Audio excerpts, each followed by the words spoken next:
शिक्षणाचं काम करणारा, शिक्षणाचं पवित्र काम करणारा आज शिक्षक आक्रमक झालाय। काय मागण्यात आपण त्यांना विचारूया। सध्या मी मुंबईच्या आझाद मैदानात, तुम्ही जर माझ्या मागे पाहिलं तर हजारो शिक्षक, महाराष्ट्रातील 36 जिल्ह्यातील हजारो शिक्षक इथे उपस्थित आहेत। त्यांच्या मागण्या काय आहेत? नेहमी सर विद्यार्थी तुमच्याकडे तक्रार करतात, परंतु आज तुम्ही राज्य शासनाकडे तक्रार करायला आलात, काय मागण्या आहेत? शासनानं शिक्षकांच्या पोटाला दिलं पाहिजे। जर पोटात नसेल तर ओटात शिक्षकांच्या येऊ शकत नाही। गेली 25 वर्ष विनामोबदला शिक्षक जर काम करत असेल, समान काम आणि समान दाम हे शासनाचं धोरण असेल, तर मग शिक्षकांना उपास ठेवण्याचं कारण काय? एक वर्षापूर्वी 14 ऑक्टोबर 2024 शासनाने निर्णय काढला वाढीव टप्प्याचा, परंतु त्यांची कोणत्याही प्रकारची तरतूद केली नाही। मग हे दुजाभाव करण्याचं कारण काय? एकीकडे शासनाला लाडकी बहिणीसाठी 1000 कोटी रुपये आहेत, परंतु शिक्षकांना 1000 कोटी रुपये नाही। शिक्षक हा महाराष्ट्र घडवतो, समाज घडवतो।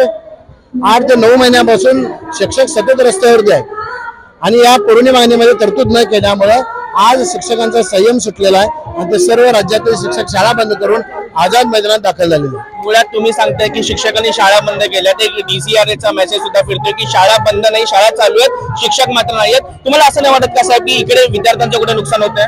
नाही, 2 दिवस शाळा बंद केल्यामुळे नुकसान कधी झालं? 2018 कोरोना आला होता, 1 वर्षभर शाळा बंद होती, त्यावेळी अधिकाऱ्याला कळालं नाही काय? 2 दिवस बंद केलं। आमच्या मुख्याध्यापकांच्या अधिकारात सुट्टे आहेत, आमचा अधिकार वापरून आम्ही 2 दिवस शाळा बंद केलेत, आम्ही त्यानंतर भरून काढणार। जर शाळा आम्ही त्या शैक्षणिक क्षेत्रामध्ये भरून काढत असेल तर विद्यार्थ्यांचं शैक्षणिक नुकसान होत नाही आणि आम्ही होऊ देणार नाही। एक प्रश्न हा पण इकडे उपस्थित आहे की विरोधक आणि सत्ताधारी यांच्यातूनच चर्चा निघते आहे की शिक्षक इथे एकीकडे मागण्या मागतात की पैसे वाढले पाहिजे, पगार वाढला पाहिजे, परंतु गुणवत्तेचं काय सांगाल? गुणवत्ता वाढली पाहिजे की नाही? गुणवत्ता कुठे कमी सांगा? कोण म्हणते गुणवत्ता नाही?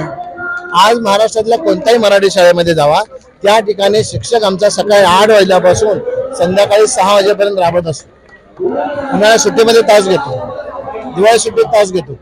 जरी शाळा 15 जूनला चालू असतील तर 1 जून पासून सगळ्या शाळा चालू आहेत आणि गुणवत्ता कुठे कमी? निकाल सरासरी बघा, निकाल चांगले आहेत। सर आज सर्व शिक्षक महाराष्ट्रातील रस्त्यावर आलेत, आझादमध्ये ही वेळ शासनामुळे आली असं तुम्ही सांगताय, परंतु जर समजा अधिवेशन संपून गेलं आणि तुमच्या मागण्या पूर्ण नाही झाली, त्याच्या पुढची पायरी काय असेल?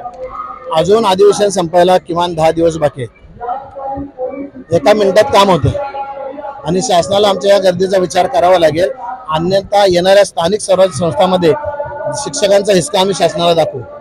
तर हे होते शिक्षण अधिकारी जे सांगतात की जर शासनाने, सरकारने जर शिक्षकांच्या मागण्या पूर्ण नाही केल्या तर शिक्षक आक्रमक होऊ शकतो आणि याचा फटका कुठे ना कुठे विद्यार्थ्यांना नक्की होऊ शकतो। मी सुरेंद्र जोटिंगे, MS24 न्यूज साठी।